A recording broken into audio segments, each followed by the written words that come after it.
So, folks, we all knew that Donald Trump's presidency was going to be a revenge presidency. We said if we let this guy get back in power, he is going to take it all out on his political opponents. So, yesterday, there was a tweet that he put out, or Truth Social, that he put out to Pam Bondi that reads exactly like a text message. I don't know if he meant to text her and got crisscrossed and accidentally released a text out into the world. He definitely tried to walk it back after the fact. So I'm going to read these two side by side, and you all can be the judge as to what happened here, because it really was truly weird.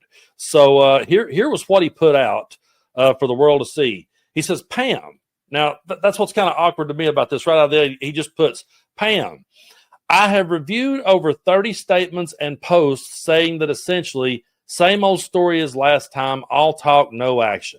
Nothing is being done. What about Comey, Adam Shifty Shift, Letitia? They're all guilty as hell, but nothing is to be done.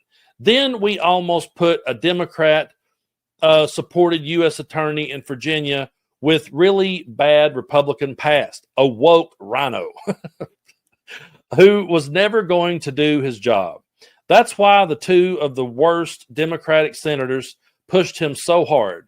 He even lied to the media and said that he quit and that he had no case. No, I fired him, and there is a great case. And many lawyers and legal pundits say so. Lindsey Halligan is a really good lawyer, and he likes you.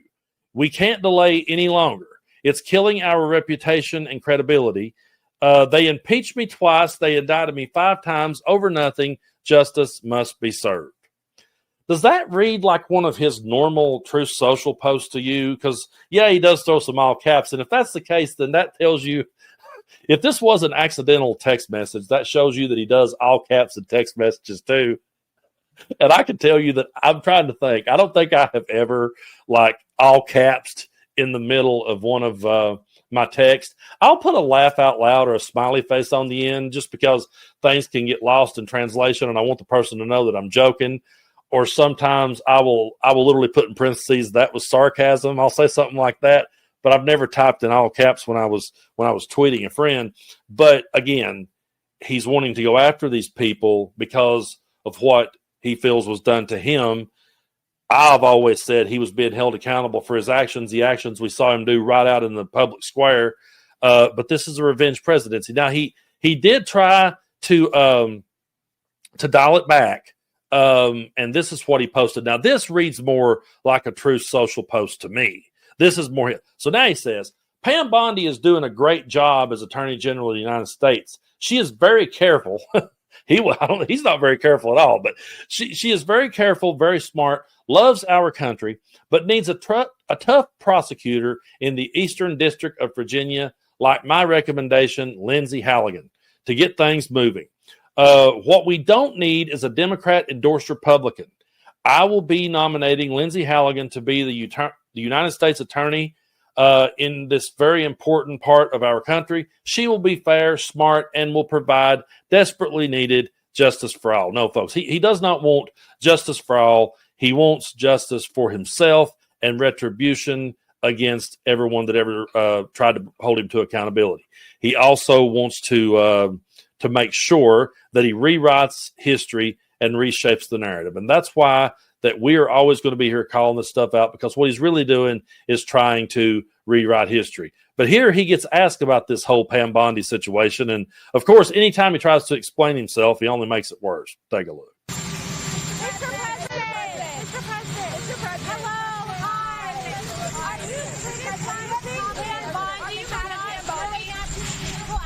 No, I just want people to act. They have to act, and we want to act fast. You know, they were ruthless and vicious. I was impeached twice. I was indicted 5 times. It turned out to be a fake deal, and we have to act fast. One way or the other. One way or the other. They're guilty. They're not guilty. We have to act fast. If they're not guilty, that's fine. If they are guilty, or if they should be charged, they should be charged, and we have to do it now. Do you ever think there would be a moment where he would say, okay, they're not guilty? Do you think that moment would ever come?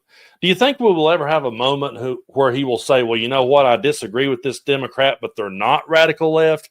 Folks, he is always going to be labeling us as the enemy, calling us radical.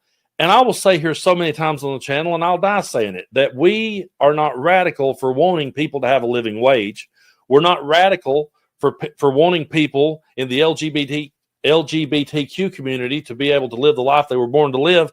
We're not radical because we want women to have control over their own bodies. We're not radical because we believe in the Constitution or believe in a democracy. That's not radical. You know, I just wish we could get back to the days where we disagreed with political opponents. Back when John McCain said, I may not always agree with Barack Obama, but I'm running against him for president because I disagree with him, not because he's a bad person. And he took the microphone away from the woman who was accusing Obama of being a Muslim. And he said, no, ma'am, he's not.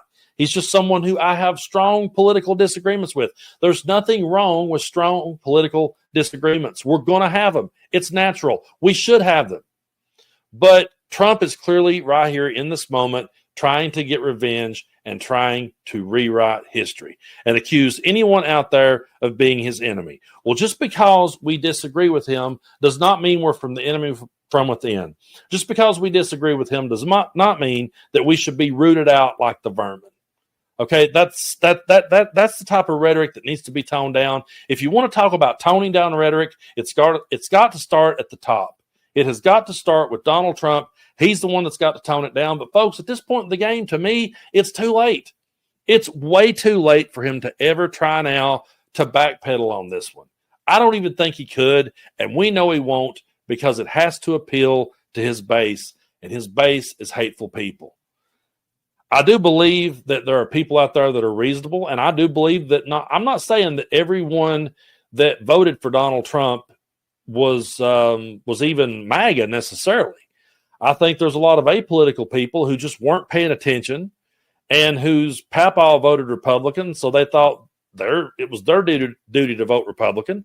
I just really believe that there's a lot of people, more reasonable people, have to come together. But we have to recognize what Donald Trump is doing here. And he's clearly going after political opponents, because if he can make Adam Schiff into a criminal in his mind, and Letitia James and everyone else who tried to hold him accountable, if he can do that, then he can get everyone to stay silent about stuff like, the Epstein files, which here lately we've not talked enough about, because he will enjoy any distraction or exploit any event that he can to distract from those things. But we have to keep calling for transparency. They love to use the word transparency. They love to throw it around. Mike Johnson loves that word better than anybody. Says it. Don't ever take a shot of whiskey every time he says that word. We've been very transparent with the American people. He loves to say that, but they're not. They never are. And we're going to be covering a lot more stories that will show you that they are not transparent. They're keeping a lot of things hidden. They're stopping a lot of things from coming out. And we have to keep the pressure on. We have to raise our voices and let them know that we are never going to back down. This whole thing with Trump calling on Pam Bondi, and then there's the MAGAs out there who are saying, oh yeah, fire her. She's not doing enough. She's got to do it quicker. Well, the reason why that she's not doing it quickly is because there's no evidence there and there's nothing to run on. The only hope that we have, I know these people are loyalists. I get it. I understand that the people Donald Trump has surrounded himself with this time are loyalists. But our only hope at this point is that some of them will be smart enough to realize there's got to be life after Trump and they have to have a career after Trump. And so maybe some of them won't put themselves in a position. Let's hope. That's all we got at this point, folks, is a little bit of hope. I know it's hard these days, but we have to continue to try to be hopeful and continue to call this stuff out. Trump is calling on Pam Bondi to put the hammer down because he wants to take all the attention away from the things that he's done, and we're never going to let that happen.